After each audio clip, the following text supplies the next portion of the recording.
भिवंडी तालुक्यातील मानकोली गावामध्ये श्री दत्त जयंतीनिमित्त दत्त मंदिर परिसरात मोठ्या आनंदात मानकोली गावातील ग्रामस्थांच्या पुढाकाराने अखंड हरिनाम सप्ताह सोहळा मोठ्या आनंदात साजरा झाला। ग्रामस्थ मंडळ मानकोली आयोजित अखंड हरिनाम सप्ताह सोहळा 50वे वर्ष सुवर्ण महोत्सवच्या या कार्यक्रमात मानकोली गावातील ग्रामस्थांनी तन मन धनाने केले सहकार्य। मानकोली गावच्या अखंड हरिनाम सप्ताहाच्या या परंपरेला 50 वर्ष पूर्ण झाले असून मानकोली गावातील ग्रामस्थांनी अखंड हरिनाम सप्ताह सोहळा मोठ्या थाटामाटात साजरा केला। तर यावेळी मानकोली गावच्या अखंड हरिनाम सप्ताह सोहळ्यामध्ये पंचकोशीतील ग्रामस्थांनी आपली उपस्थिती लावली। तसेच यावेळी मानकोली गावच्या अखंड हरिनाम सप्ताहाच्या काल्याच्या कीर्तनात देखील मानकोली गावातील ग्रामस्थांनी मोठ्या संख्येने उपस्थिती लावत महाप्रसादाचे देखील लाभ घेतले।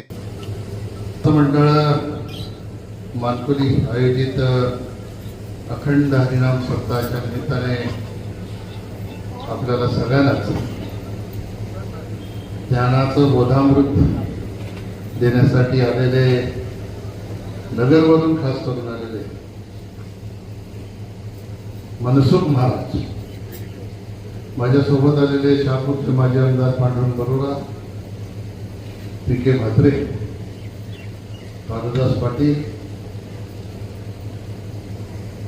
ह्या सप्ताहाचे शिवाजी शेठ अधिकारी, सप्ताहाचे अध्यक्ष पंडित बुवा केळी, धोंडू भोईर, सुदास माळी, जयवंत माळी, नयन केळी, प्रमोद भोईर, रमेश माळी, राम माळी, सुनील भोईर, देव भोईर, नरेश केळी, यशवंत माळी, रजनीकांत माळी, छत्रपती माळी, दिलीप केणी, सप्ताहाचे संस्थापक अध्यक्ष वैकुंठवासी महामंडळेश्वर कोंडुबुवा महाराज, वैकुंठवासी प्रकाश महाराज केळी यांच्या पवित्र स्मृतीस अभिवादन करून उपस्थित सर्व मान्यवर बंधू आणि भगिनी,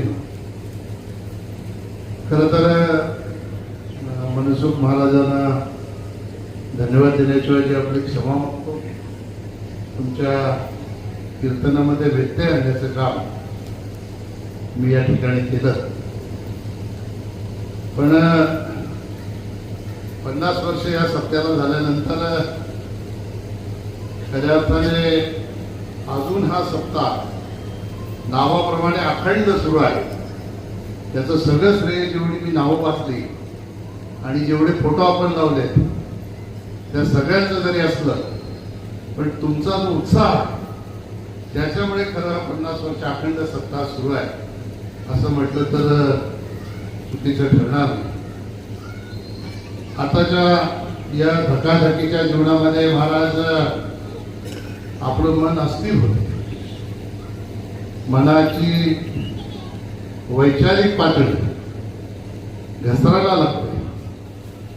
अस्थिर मनाला स्थिर करण्यासाठी आणि घसरलेल्या वैचारिक पातळीला जागेवर आणण्यासाठी 2 शब्द जे पुरेसे ठरतात ते तुमच्या या सप्त्यामध्ये आल्यानंतर आपल्या कानावर पडतात।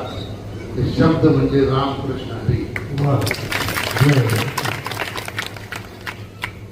मनाला स्वच्छ आणि स्थिर करणारा ही जी वाणी आहे ती माझ्यापेक्षा संतांच्या वाणीमधून जास्त चांगल्या पद्धतीने आपल्या कानावर येत असते।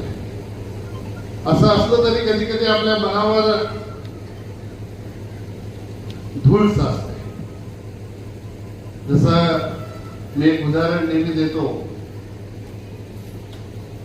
एका घरामध्ये एक पुरुष असतो, तो सारखी आदळआपट करत असतो, जोर जोरात ओरडत असतो, घरात किती धूळ आहे कोणी साफ करत नाही।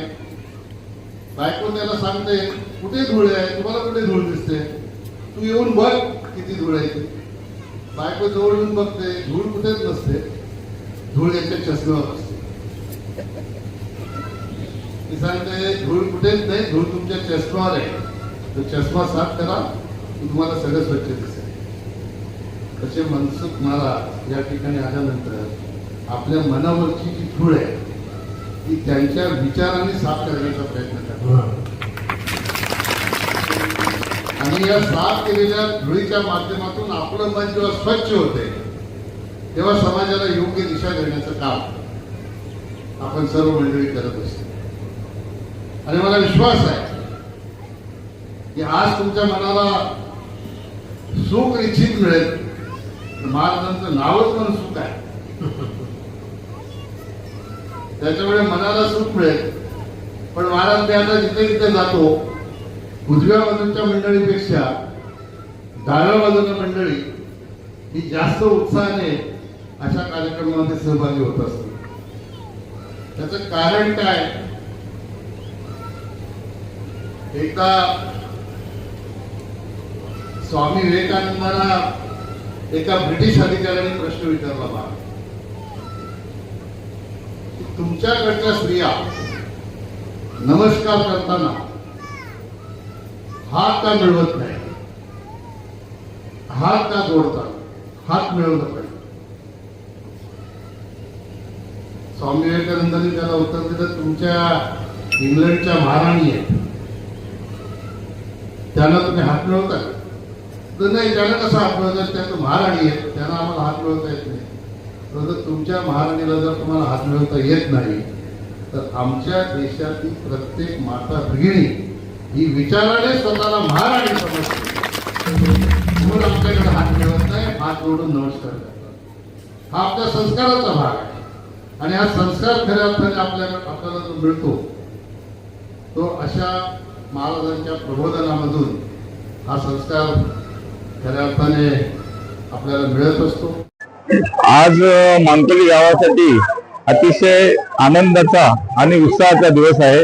गेले 7 दिवस पूर्ण गावात असं वातावरण होतं की भक्तिमय, सर्व ग्रामस्थ, माय बहिणी, तरुण, वयस्कर सर्व मंडळी एकदम भक्तिमय वातावरणात मग्न झाली होती. आणि या मानकोली गावाचा इतिहास बघितला तर गेल्या 50 वर्षापासून आपण हा सप्ताह साजरा करतो. परंतु आम्हाला सांगायला अभिमान वाटतो की या पंचक्रोशीमध्ये सुरुवातीला बघितलं तर अंजूरमध्ये राम मंदिर, अंजूर दिव्याला शिव मंदिर, परंतु या परिसरात कुठलंही मंदिर नाही. या संपूर्ण तालुक्यात, भिवंडी तालुक्यात आम्ही म्हणतो की सर्वप्रथम दत्त मंदिर हे मानकोलीत झालं. आणि या दत्त मंदिराची, दत्ताची स्थापना आम्ही लहान असताना आमच्या आधी म्हणजे जवळजवळ 75 वर्षापूर्वी झाले असेल असं आम्हाला ज्ञात आहे. आणि गेल्या 50 वर्षापासून जो सप्ताह सुरू झालाय, या सप्त्याची सुरुवात आमच्या गावात येणारे सोनी तात्या म्हणून होते, ते दरवर्षी येऊन इथे कीर्तन करायचे. त्याच्यानंतर बाल महाराज पुर्णेकर हे दरवर्षी इथे येऊन पूजापाठ करायचे. आणि त्या पूजापाठाच्या याच्यातून गावातील जी भाविक मंडळी त्यावेळेस होती, विठ्ठल सजू माळे असतील, आत्माराम बाबू माळे असतील, किंवा रघुनाथ बुवा असतील, आमचे तोंडीराम बाबू महाराज असतील, या सर्व जे वयस्कर मंडळी होती, या मंडळीने सुरुवातीला या सप्त्यामध्ये सुरुवात केली. आमचे दगडू बंडू महाराज असतील, असे अनेक म्हणजे जवळजवळ 10-15 लोक गावातील ज्यांनी या हरिभक्त पारायणाचा वसा घेतला, जे भगोपत झाले, त्यांनी या गावात या सप्त्याची सुरुवात केली. या सर्वांना आम्ही अशी विनम्र अशी आदरांजली अर्पण करतो की या गावासाठी त्यांनी फार मोठं कार्य करून गेलं आणि या मानकोली गावाचं नाव संपूर्ण तालुक्यात नव्हे संपूर्ण महाराष्ट्रात केला. आणि आज 50वा हा सुवर्ण महोत्सव सप्ताह साजरा होताना आम्हाला सर्वांना असं भरून आलेलं आहे की यापुढे 75 म्हणजे अमृत महोत्सव आणि शतकोत्सव असा साजरा व्हावा आणि या गावाचा जो महिमा आहे, लौकिक आहे, तो असाच वाढवा, अशी मी पांडुरंगाचरणी प्रार्थना करतो.